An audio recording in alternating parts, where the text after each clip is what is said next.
अज़ीज़ कसान दोस्तों, अस्सलाम वालेकुम। प्लांट क्लिनिक्स के तवस्सुस से मैं हूं आपका दोस्त डॉक्टर जमील शफ़ी। आज मैं आप लोगों के लिए धान की एक बहुत अहम बीमारी जिसे धान का भपका या राइस ब्लास्ट कहते हैं के मुतल्लिक़ अहम मालूमात लेके हाज़िर हुआ हूं। आज की इस बातचीत में हम देखेंगे इस बीमारी का तारुफ़, इस बीमारी की अलामात, इस बीमारी के लिए इस्तेमाल होने वाली एहतियाती तदाबीर और आखिर में हम देखेंगे इस बीमारी का तरीक़ा इंसदाद। अज़ीज़ किसान दोस्तों, आज की इस बातचीत को पूरा सुनने के बाद आप इस बीमारी को बखूबी तशख़ीस कर पाएंगे और इसके लिए मुनासिब ज़हर का इंतख़ाब भी कर पाएंगे। तो आएँ शुरू करते हैं। सबसे पहले हम देखते हैं इस बीमारी का तारुफ़। ये बीमारी एक फफूंदी जिसे पायरिकुलेरिया ओराइज़ी कहते हैं की वजह से होती है। बासमती इकसाम पर इसका हमला ज़्यादा होता है।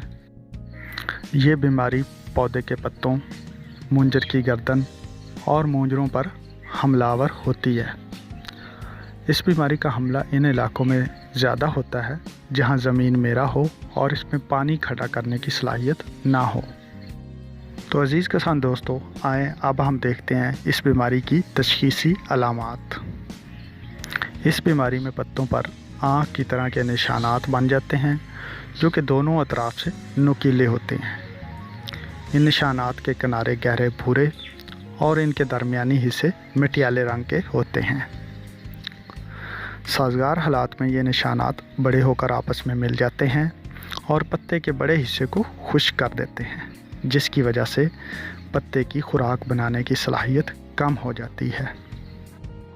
पौधे की गांठों पर हमले की सूरत में इनके गिर्द स्याह निशान पड़ जाते हैं जो कि गांठों को पूरी तरह घेर लेते हैं, जिसकी वजह से मुतासरा गांठ और इसके ऊपर वाला हिस्सा सूख जाता है।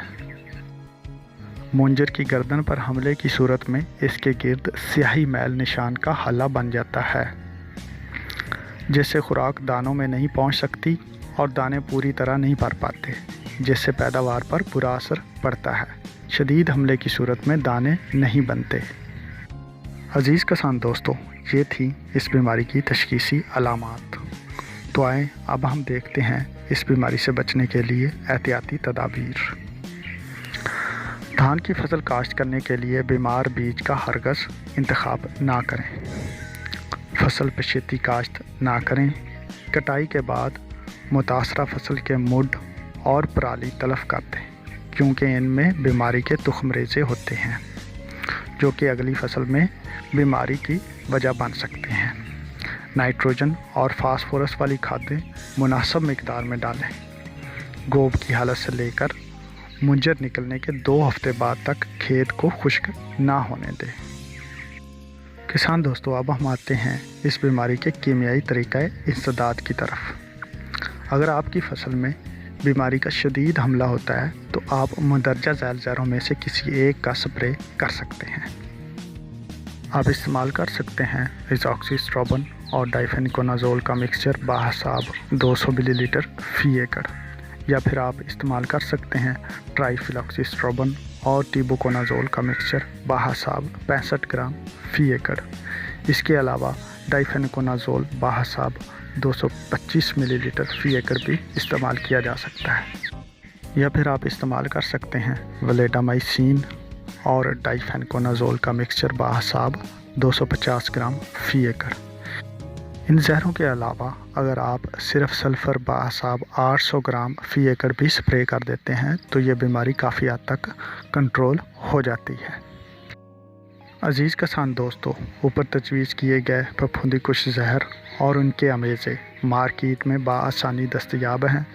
आप किसी भी मुस्तनद कंपनी का प्रोडक्ट इस्तेमाल कर सकते हैं। अज़ीज़ किसान दोस्तों, उम्मीद करते हैं ये मालूमात आपके लिए मुफीद साबित होगी।